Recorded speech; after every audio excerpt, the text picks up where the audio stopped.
Welcome to Nong Pai, northeast Thailand. Population 2,000, location the middle of nowhere, but this place has got some of the most advanced technology in the world. But on first impressions, you'd be forgiven for thinking this place was stuck in the past.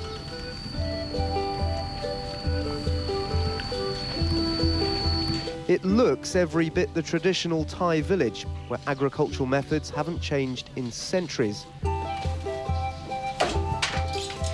And silk cloth is still woven in a slow and painstaking fashion on ancient bamboo looms.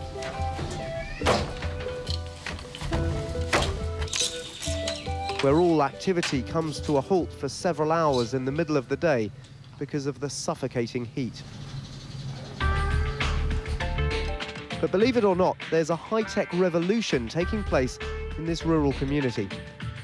Thanks to this dish, Nong Pai is getting online and joining the 21st century. It's all based in this local house, which has been converted into a sort of cyber one-stop shop, giving villagers their first taste of the World Wide Web, selling cheap PCs and providing unique online education facilities, all in a community where most homes don't even have telephone lines. It's the brainchild of Australian broadband engineer John Hawker, who's trying to bring technology to some of Asia's most remote communities, keeping costs down by using a low-toll satellite system called IP Star. So this is the hub of the whole system, John? That's right. This is where we bring all the content that people access inside comes down through this system. And it's two-way. So when people are using internet access, it's traveling back out through here as well. So this is the bridge that bridges the digital divide. And from this dish, the signal comes down this wire into the building, right? That's right. And then we send it down here to our digital library, where the device stores all the content, and that's the video-on-demand content, the internet content, the live internet access. It's all stored in here. So this is our device here. It's the International Datacasting box. It's a digital library. It's the core of what we do. We place all our video-on-demand IPTV content in here. We cache web pages in here, games, etc. And it connects to the IP Star terminal, which goes back out through the dish we just saw. So that dish brings in all this information, it's put in this box, and then people can access it. Exactly. This means villagers can access their most popular websites without having to pay the 50 cents an hour charge to go online. The entire website is stored locally, making access fast and free. So in fact, when they're looking at a website or they're looking at video on demand, they're doing that faster than you can do anywhere in Bangkok, in Australia, etc. They've got a 100 megabit connection. For the 368 children at the local school, this initiative has been nothing short of revolutionary. Until now, these kids haven't had access to the internet, but all of a sudden, they can have the entire World Wide Web at their fingertips. For 14-year-old Kwang Chai Nun Pang, it's meant she can make online friends, study, and even look at career options.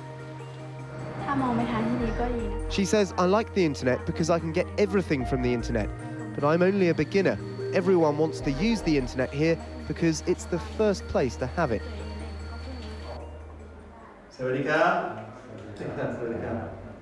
Okay, it's very easy to use. John's called his project The Room for Life, and that's because it offers much more than just internet access. Crucially, it provides video on demand with a difference. This system isn't designed for watching Hollywood movies, but instead educational videos, teaching farmers new agricultural techniques, and it's completely free. The revenue from the internet side of the business helps pay for this educational facility with full-time staff to show people how it works. So, for example, rice farmers, they'd be able to use this resource to find out how better to grow their crop or... That's correct. I mean, not just how better to grow rice, but what are the alternatives to rice? In this region here, rice is only grown once a year, and many times just for sustenance. So they don't even grow the rice to sell, they grow it to eat. So they need to know what other cash crops are available and how to grow them successfully. For the women in the fields who earn just $2 a day planting rice, it offers the chance to lift them out of grinding poverty. And for 59-year-old Sangan Kyaochana, it's opened up the possibility of selling her silk cloth on eBay. She currently earns less than $5 a metre for her intricate material, but with the Room for Life over the road, she could sell online for 5 times that amount. The essence of the Room for Life is empowerment, providing everyone with education from school kids to farmers, providing a portal into the global marketplace and putting this village on the cutting edge of technology.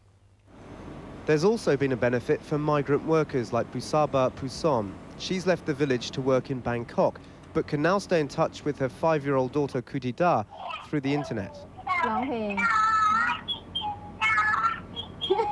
Sharing a fun moment together across the internet, seeing and hearing each other for the first time in weeks. The whole system cost a little over $10,000 to set up, but it's already making a small profit, paying off the startup costs. John Hawker's convinced it can be self-sufficient and is hoping to open new sites across the region, giving thousands of people the chance to get online and reap the benefits. Dan Rivers, CNN Global Challenges, Nong Pai, Thailand.